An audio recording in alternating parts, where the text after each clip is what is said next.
जिस शराब को उत्तर प्रदेश में धड़ल्ले से बेचा जा रहा है, वही शराब में लेके अगर मेरी गाड़ी में छूट जाए, मैं बिहार चला जाऊं तो मुझे जेल हो जाए, तो कानून में संशोधन के लिए भी हमको लड़ना पड़ेगा ना। इसके लिए आप हमको आतंकवादी बता दीजिए।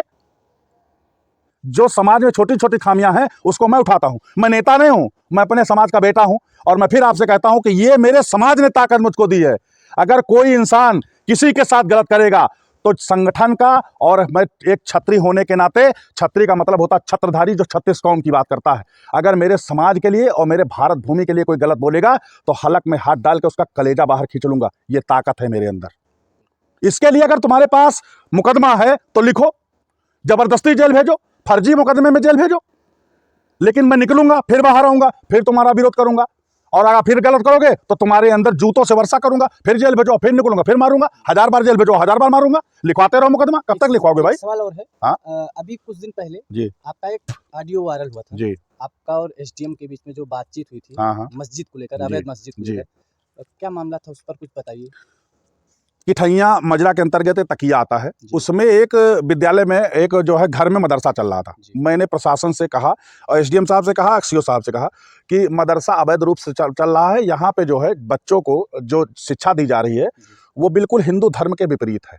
अगर ये जितने भी, हमने वही नहीं पूरे बाराबंकी जनपद में कहा कि जितने भी अवैध मजार और मस्जिद है तत्काल प्रभाव से बंद हो, क्योंकि जो मजहबी शिक्षा ये लोग दे रहे हैं उस शिक्षा को कभी आप देखिए। इनके यहाँ गाय का मांस खाना जायज है, हम गाय को माता मानते हैं, तो हम अपनी माता को कटते हुए देखें? सरकार इसको हमें बताए, एसडीएम साहब बताएं कि अपनी माता को हम, सरकार एक तरफ सरकार कह रही है कि आप गाय की रक्षा करिए, गौ स्त्री ब्राह्मण की रक्षा करना क्षत्रिय का धर्म है। अगर वहाँ पे गाय, उनके कुरान में लिखा जाता है कि खाना जायज है, मैं उसका विरोध कर रहा हूँ तो मैं गलत कर रहा हूँ।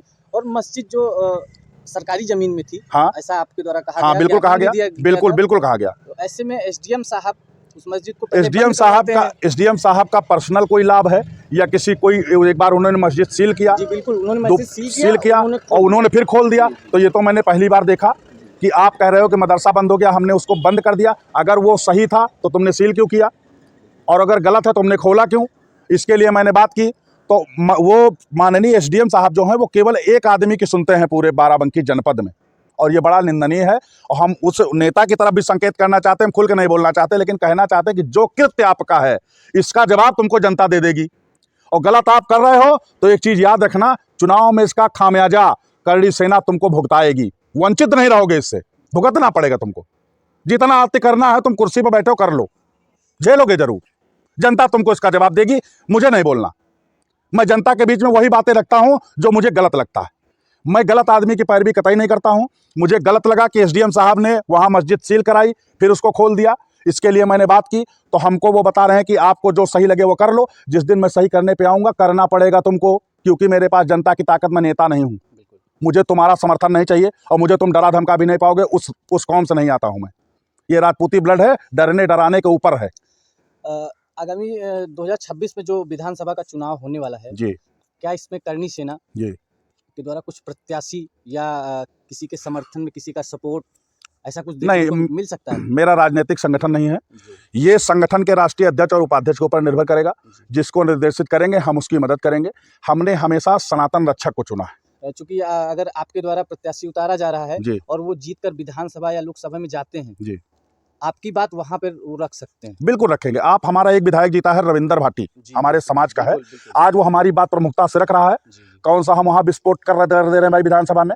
हम अपनी बात ही तो रख रहे हैं। क्या हमको अपनी बात रखने का अधिकार नहीं है? इस भारत के लिए लड़ा है छत्री, कुर्बानी छत्री ने दी है, तो अधिकार मेरा भी है। जनता को इस चीज को सोचना चाहिए कि जो मेरी बात विधानसभा में प्रमुखता से उठाए उसको चुनो, चोर चंडाल को नहीं, जो अपनी संपत्ति भरे, अपना बैंक बैलेंस भरे। राजनीति में लोग आते हैं सेवा करने और खुद का मेवा खा के करोड़पति बनकर निकल लेते हैं। बात करते हैं समाज सेवा की, तो मुझे ऐसी राजनीति बिल्कुल नहीं करनी है। मैं लड़ूंगा तो डंके की चोट पे लड़ूंगा, जनता की आवाज पे लड़ूंगा। जिस दिन जनता कह देगी लड़ो तो मजबूती से लड़ूंगा।